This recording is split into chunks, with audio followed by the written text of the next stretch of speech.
Black is my skin, Ponder is my name, and Puffs is my experiences. This channel is a platform for me to motivate, to have real discussions with real people, and to share some experiences about my life. And so today I will be sharing some experiences about my life, and I just want to welcome you to my channel and welcome you to today's motivation. Let's get into it. And so today I was feeling really discouraged and really down, and something that came to mind was how I have been able to live.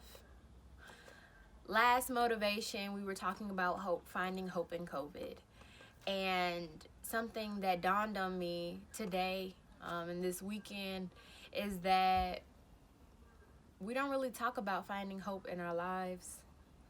We talk about finding hope in things going wrong in the world. We find hope in friendships. We find hope in relationships. But what happens when we're all alone? What happens when we're doubting ourselves? What happens when we're overanalyzing and feeling anxious? What happens when we're depressed? What happens when loneliness clouds our mind, clouds our judgment, when we're quarantining or not even quarantining, like outside of COVID-19, when we're just in spaces alone? What happens then? And I would like to share that I am a attempted suicide survivor. The summer of 2014, I was going through a lot, even though I was only like 15, going on 16. But my parents divorced when I was 2, as mentioned in prior videos. And my parents were arguing about something small, like me getting a phone or not. And I was really rebellious and really disrespectful, and I did not deserve a phone at the time. Of all the times that they had disagreed, they decided to agree on this point here. They were like, Aaliyah is not getting a phone. And I really hadn't heard from my dad in the past few months. And so the fact that he was available when my mom reached out to him about my phone but hadn't been available in months prior, it disturbed me. I was going back and forth arguing with my mom. I was going through a lot of stuff at school, and I really just felt alone. Like, I felt by myself. I felt like no one understood me. I felt like no one understood my struggles, that no one understood the things that I disliked about myself and the things that I was discontent about within myself, like my weight, like my inability to retain when reading. Like, I'd be reading stuff and not understanding what the heck I was reading, and I was like, okay, like I'm not like disabled in any way, so like, why can I read? Like, I'm not dyslexic, what's the problem? I'm feeling really down about that and not really speaking to my parents about that. My dating relationships my freshman year in high school, they were all over the place, and I was really trying to find homes and trying to find comfort in men. I was trying to find homes and comfort in my relationships. And when everything else faded, like when everything else stopped, when it was summer and the school year was over and my friends weren't there and I wasn't able to distract myself from the discontentment that I had within myself, I was lonely. And that loneliness got really frustrating. I got tired of being lonely. I got tired of being misunderstood. I got tired of struggling in silence. And I really didn't have any coping mechanisms to my discontentment with myself. And so I was cutting for a few months, and it was hard because I was trying to hide like my scars, but I felt like cutting was helping me deal with my insecurities, and it wasn't. It was only providing more insecurities for me. And so I'll pause here. To the person that is cutting, to the person that is attempting suicide, I want to challenge you to live. I want to challenge you to find a reason to live. Your life is so valuable. You are so purpose-filled. You matter. You matter. It doesn't matter what other people have said. And we try to say, sticks and stones may break my bones, but words will never hurt me. Words hurt. And when people say mean things, they stick. They cut like knives sometimes. They feel like bullet wounds to the soul. And so I understand your discontentment, but know that this too shall pass. Like how you're feeling about yourself, this is only this space in your life. This is only this season of your life. This is only this week of your life. Don't allow a few moments or a week or a few months to determine your destiny. You should live. If you ever wanted a reason or a sign that says, why should I live till tomorrow? Why shouldn't I end it now? Why shouldn't I give up? Why shouldn't I kill myself? This is that sign. Don't kill yourself. Please don't kill yourself. Because if I had killed myself, I would not be here to encourage and provide hope and motivation for you now. Okay? So, I'm going to press play now. So, moving forward, I sat in my room and I called 3 of the people closest to me. And I began to do a phone call suicide letter to them, telling them how much I loved them and cared about them, and why their love for me wasn't enough because I didn't love me. And I would like to pause here as well. You have to love you first. I don't know who may be watching this that might have been putting other people before them, and you are sinking and you feel like you're in the middle of the road and there are just a whole bunch of cars going past you and you're suffocating and you can't breathe and nobody sees you dying. I see you. I see you. I see you and I hear you, and your tears are your tears have been taken noted of. They're noted. I understand your pain. Take this moment to breathe. Take this moment to inhale and exhale. Take this moment to reaffirm yourself and say, even though no one around me, even though there is no one around me that can see me suffocating, I see me suffocating. I feel me suffocating, and I will choose to live. I will choose to live. I will choose to breathe. I will choose to call emergency services to rescue me. Okay?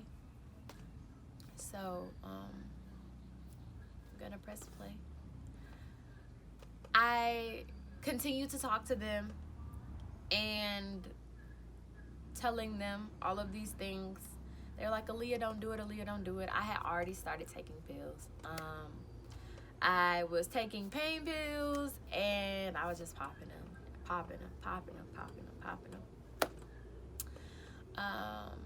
I got to 11 and my best friend at the time, she was like, Aaliyah, please don't take any more. And I was like, I just don't think you understand. I don't want to be here. I don't want to be here. How can you love me and expect me to stay in a place where I'm so unhappy and so discontent with my life? And she was like, just promise me you won't take any more. And so I was like, I promise.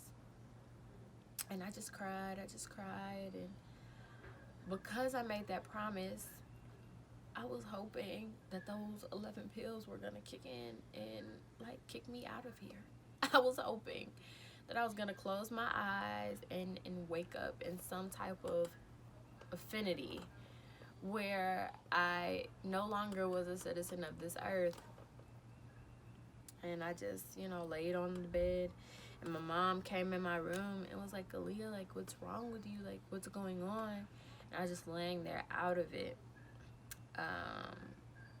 And she was like, "Are you okay?" And I think she saw the pill bottle and she's like, "Oh my gosh, like, what have you done?" And I was like, "I tried to kill myself. I don't want to be here because y'all don't love me. Y'all don't love me like y'all say y'all do. I don't love me. I don't have a purpose here. I don't have a purpose here." She called the police. They rushed me to the hospital. I ended up staying in a youth psychiatric hospital for like 2 days, minimum 3 days, but I got out on good behavior. But I said this to say, you hold the key. You hold the key to that next door. You hold the key to unlocking that next dream. You hold the key to hope. You hold the key to your own happiness. Don't allow your current situation to hinder you from experiencing the fullness of joy and the fullness of happiness that is coming to you. We all experience storms. And in the storm, we feel like, I cannot shake this. Like, I'm not going to make it out. I am going to die in this storm. You're not going to die. Because today I challenge you to choose life. Maybe you're watching this and you've never thought about suicide. You never thought about attempting suicide. Some might even look down on those that do or that have attempted suicide. Some of us have felt the hurt and the pain of our loved ones or people that we knew or went to school with committing suicide. And I want you all to know that it's very real. It's a very real thing that happens to people.